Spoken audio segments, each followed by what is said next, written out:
Maria Salomea Skłodowska-Curie was born in Warsaw on November the 7th in 1867. She was the daughter of a secondary school teacher. She received a general education in local schools and some scientific training from her father. She became involved in a students' revolutionary organization and found it prudent to leave Warsaw, then in the part of Poland dominated by Russia, for Krakow, which at that time was under Austrian rule.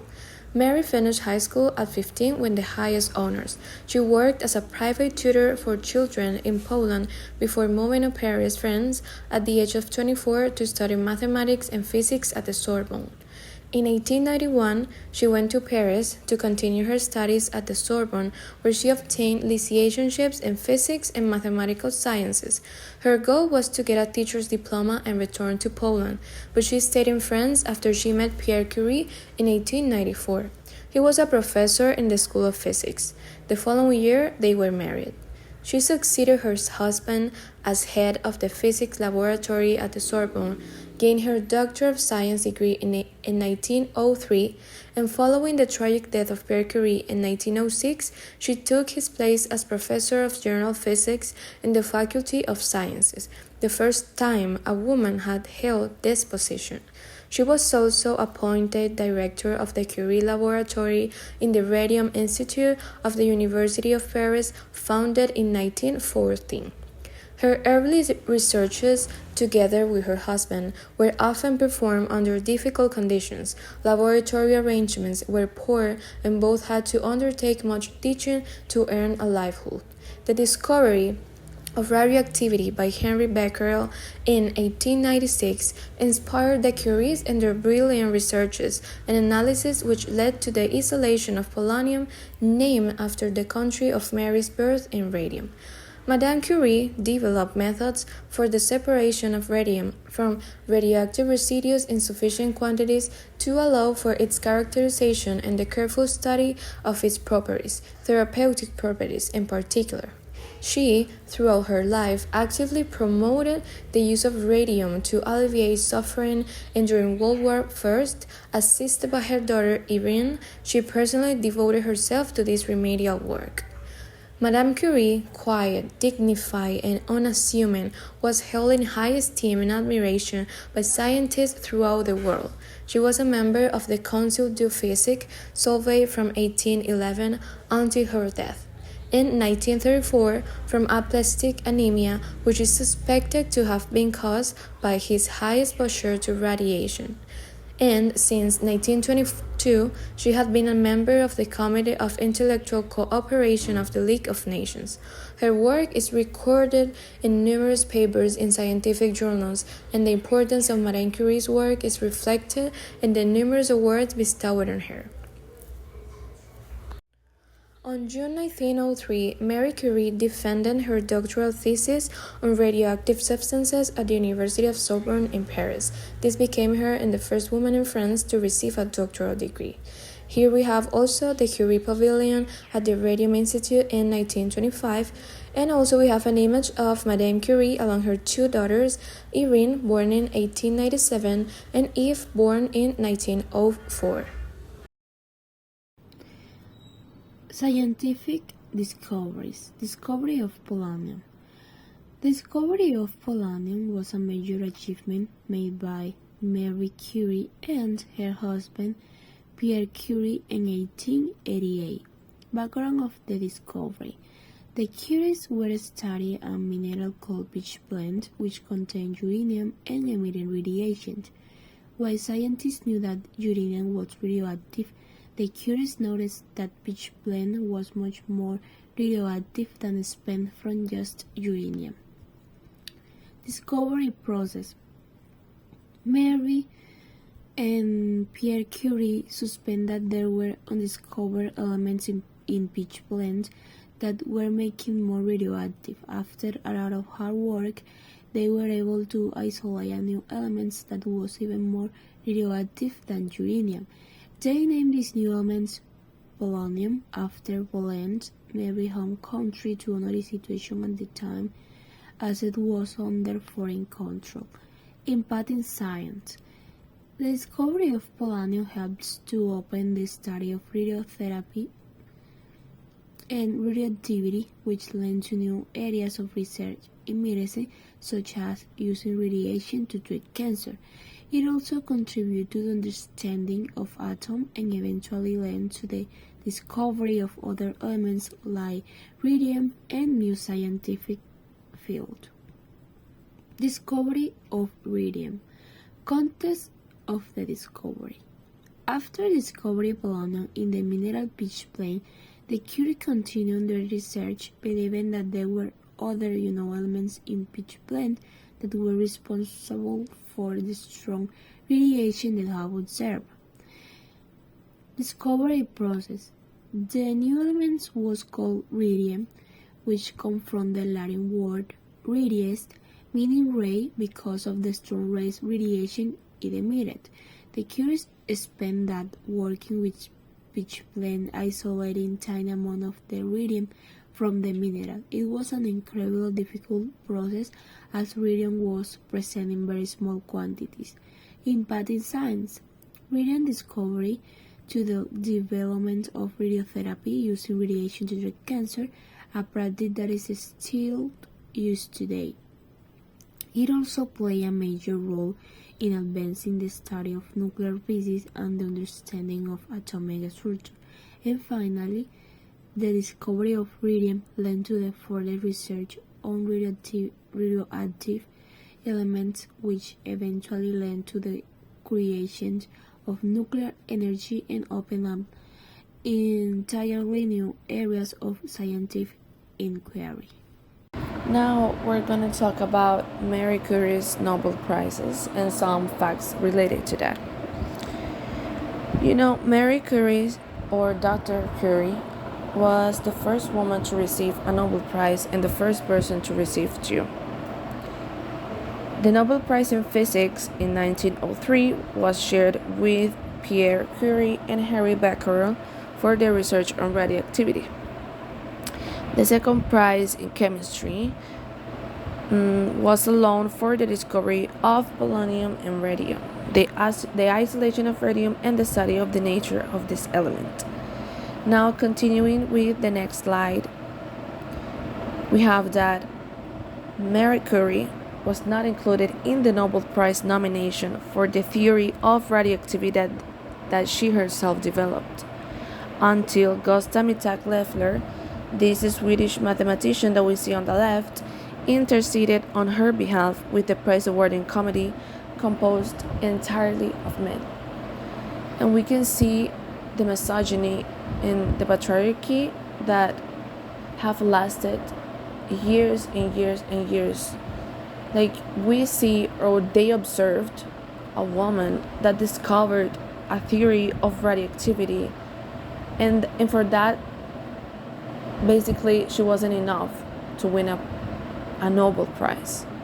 So a man had to intercede on her behalf in order for her to get the nomination, only the nomination.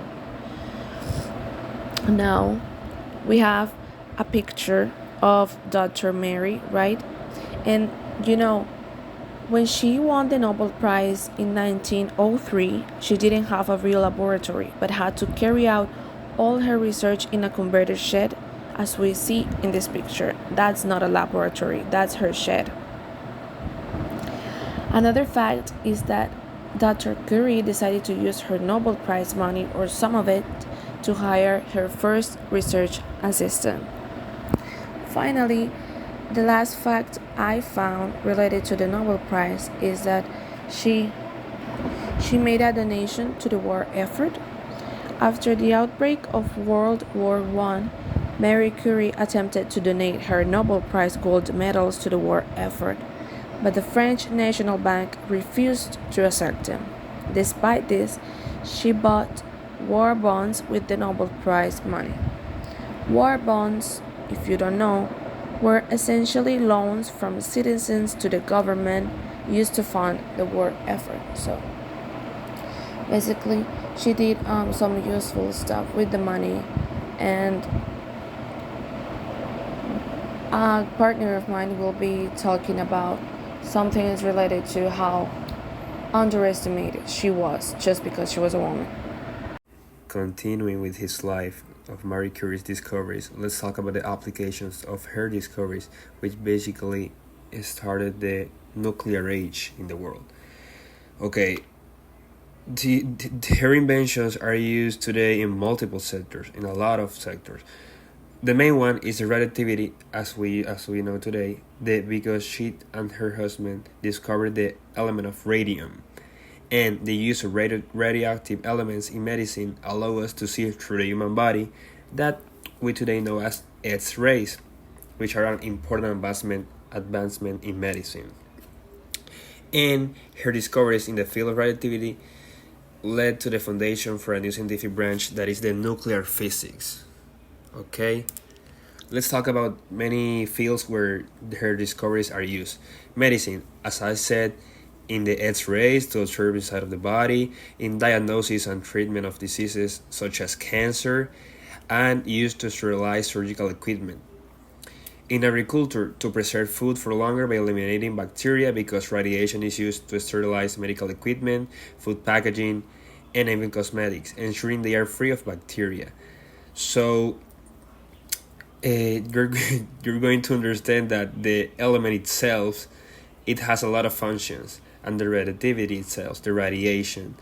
So I think that will be used for the rest of our lives. Energy. Okay, her research on relativity led to a better understanding of atomic structure, which later enabled scientists to harness nuclear fission. And this paved the way for the generation of electricity through nuclear reactors. You know the nuclear reactors? Well, later I will show you an image, which today provide around the 15% of the world's energy supply. I know that you didn't know that. It's basically amazing, this development, because the development of radio isotope, in Spanish is isótopo. These generators power space probes and missions in deep space. And in industrial field, the radioactive isotopes are used in non-destructive testing, inspecting materials and structures without damaging them. And nuclear techniques help in detecting the presence of minerals, oil, and underground. I have an image here of her discovering the X-rays, of the element radium, and I will say a fact. During the First World War, Marie Curie was a very fundamental piece, because she invented these petite curies, as they are called, where she transported X-rays to the hospitals of the battlefields in France during the First World War. So these cars during that era were very, very useful, with an X-ray machine in the back of the car. I have an image here. The nuclear reactors, which provides the world energy supply, and the radium itself, that is the element that is used in everything in the world. And that's all.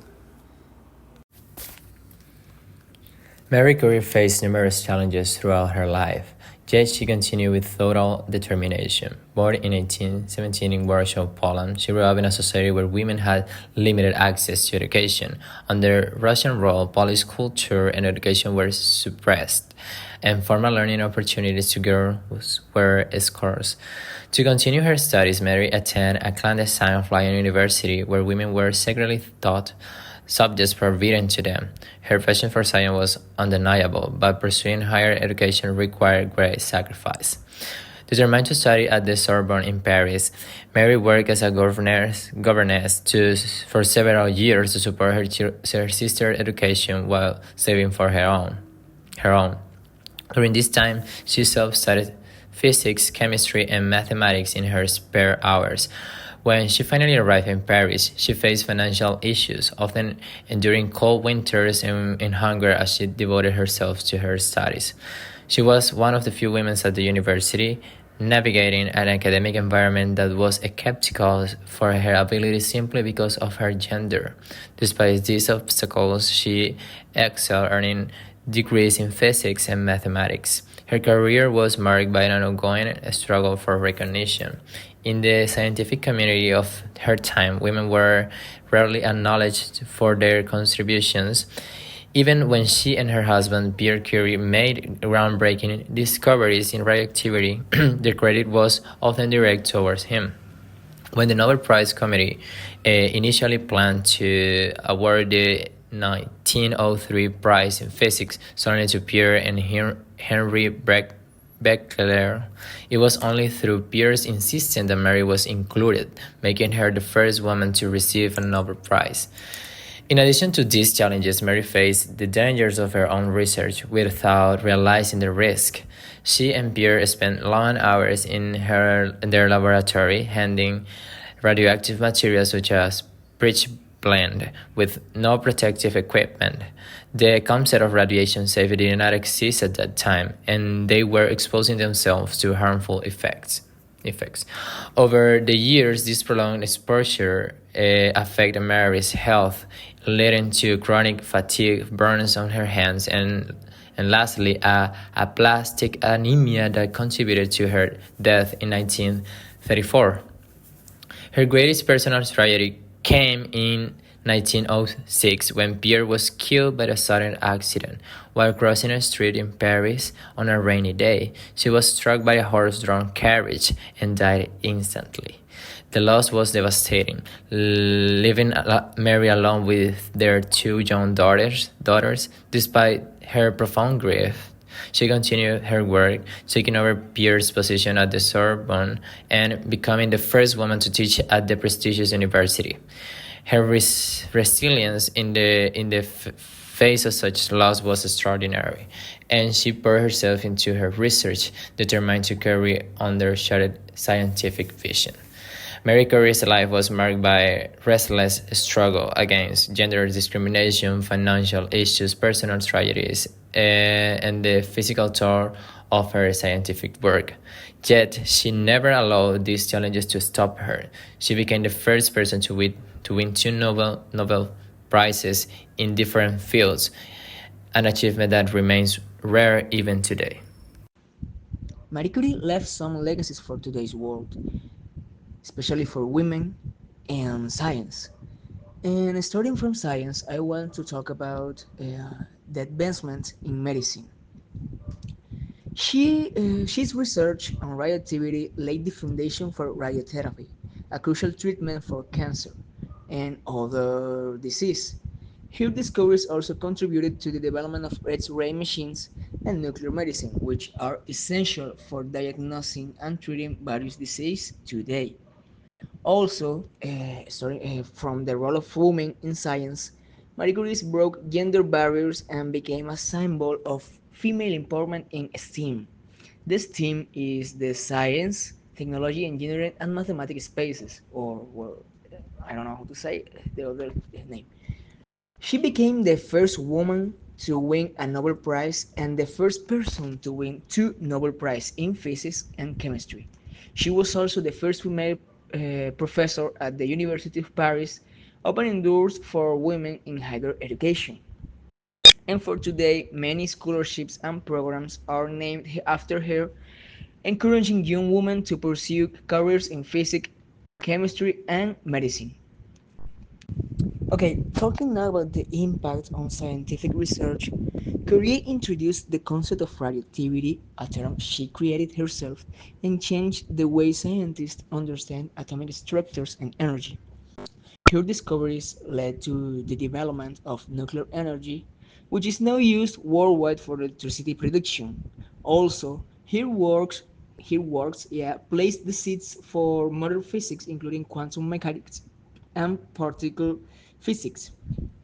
And also, the Curie Institute, founded by her, remains one of the world's leading research centers in cancer treatments and medical physics. Curie's journey was filled with challenges, but her passion for knowledge and resilience allowed her to achieve groundbreaking discoveries. For example, revolutionary discoveries also. Because despite facing discrimination as a woman in science, she continued her research with limited resources.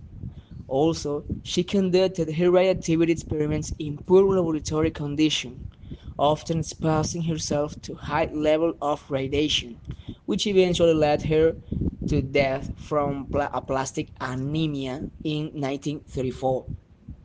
Also, instead of patenting her discoveries, she shared her findings freely with the scientific community, believing that science should benefit all of humanity. But now, as a conclusion, let me say something. Marie Curie's legacy extends far beyond for her lifetime. She revolutionized medicine, inspired women in science, transformed scientific research, and also set an example of dedication and the perseverance. For today, her discoveries are continuously saving lives, empowering industries, and inspire future generations. Thanks.